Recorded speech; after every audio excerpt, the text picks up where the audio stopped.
ఆగండి ఆగండి ఆగండి మీరు కనుక హెల్దీ అండ్ ఈజీగా అయిపోయే బ్రేక్ఫాస్ట్ కోసం సెర్చ్ చేస్తుంటే దిస్ ఈస్ ఫర్ యూ. ఒకవేళ మీరు సెర్చ్ చేయకుండా మీ ఫీడ్లోకి వచ్చింది అంటే మీరు కంపల్సరీ చూడాలి. ఎందుకు అంటే ఈ రెసిపీ స్వాతి చెప్పింది కాబట్టి. స్వాతి ఎవరంటారా?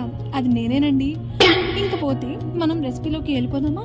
దానికన్నా ముందు ఎవరైతే మన ఛానల్ని సబ్స్క్రైబ్ చేసుకోకుండా ఇంకా ఉన్నారో ప్లీజ్ సబ్స్క్రైబ్ చేసుకోండి. ఇటువంటి మరిన్ని రెసిపీస్ మీకోసం నేను తీసుకొస్తాను. సో ప్రాసెస్లోకి వెళ్ళిపోదామా?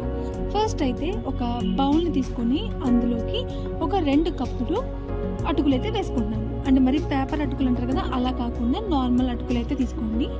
అందులోకి అటుకులు మునిగేంత వరకు వాటర్ని పోసుకొని 1కి 2 సార్లు శుభ్రంగా వాష్ చేసేసుకోండి.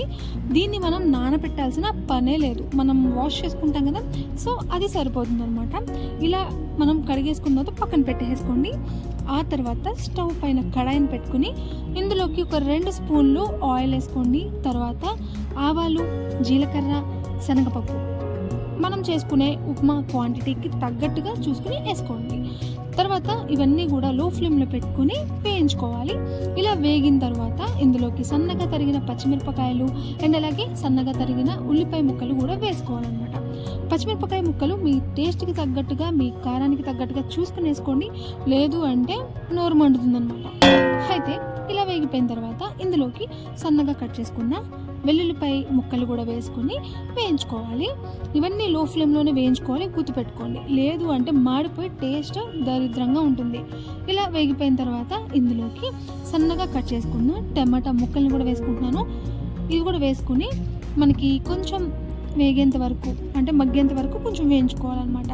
ఇవంతా కూడా లో ఫ్లేమ్లో పెట్టుకుని వేయించుకుంటున్నారు కదా. సో ఇప్పుడు ఇది కూడా వేగిపోయిన తర్వాత ఇందులోకి టేస్ట్కి సరిపడా చూసుకుని ఉప్పు వేసుకోవాలి. తర్వాత కొద్దిగా అంటే కొద్దిగా కారం, ఎందుకంటే ఆల్రెడీ మనం పచ్చిమిరపకాయలు వేసాం కాబట్టి కారం కొంచెం వేసుకోండి కలర్ కోసం.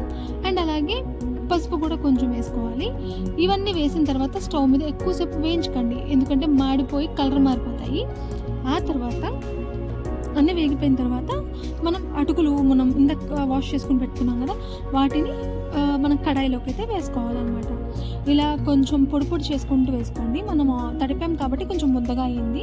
ఇలా చేత్తో మ్యాష్ చేసుకుంటూ పొడి పొడి చేసుకుంటూ మనం కడాయిలోకి వేసుకోవాలి.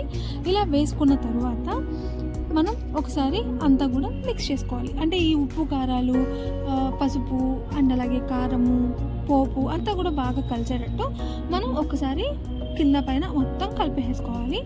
ఆ తర్వాత మనకి ఇలా అయితే పోహా రెడీ అయిపోతుంది. ఆగండి, ఇక్కడితోనే అయిపోలేదు. ఇప్పుడు మనం ఇందులోకి పల్లీలు వేసుకుంటున్నాం.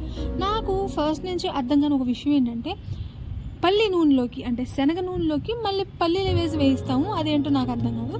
సో వేసేసుకుని మనం కూడా యాస్టీస్గా వేయించేసుకున్నాము. కలర్ చేంజ్ అయ్యేంత వరకు వేసేసుకుని అది పక్కకు తీసేసుకుని ఇప్పుడు ఈ పోహాలోకి వేసేసుకున్నాను. ఆ తర్వాత సన్నగా కట్ చేసిన కొత్తిమీరను కూడా పైన అలా జల్లేసుకున్నాను. తర్వాత సన్నగా కట్ చేసుకున్న ఉల్లిపాయలు కూడా, డోంట్ మిస్ ఉల్లిపాయలండి, చాలా టేస్టీగా ఉంటుంది, ట్రై చేయండి. తర్వాత నిమ్మకాయ రసాన్ని కూడా కొద్దిగా వేసుకొని అంతా కలిపేసుకున్నాం అనుకోండి, పోహా రెడీ అయిపోయింది. హెల్దీ అండ్ ఈజీగా ప్రిపేర్ చేసుకోవచ్చండి. మార్నింగ్ పూట కూడా హ్యాపీగా ఎటువంటి టెన్షన్ లేకుండా దీన్ని అయితే ప్రిపేర్ చేసేసుకోవచ్చు. హెల్దీ అండ్ టేస్టీగా ఉండే ఈ బ్రేక్ఫాస్ట్ మీకు నచ్చినట్లయితే ప్లీజ్ సబ్స్క్రైబ్ చేసుకోండి.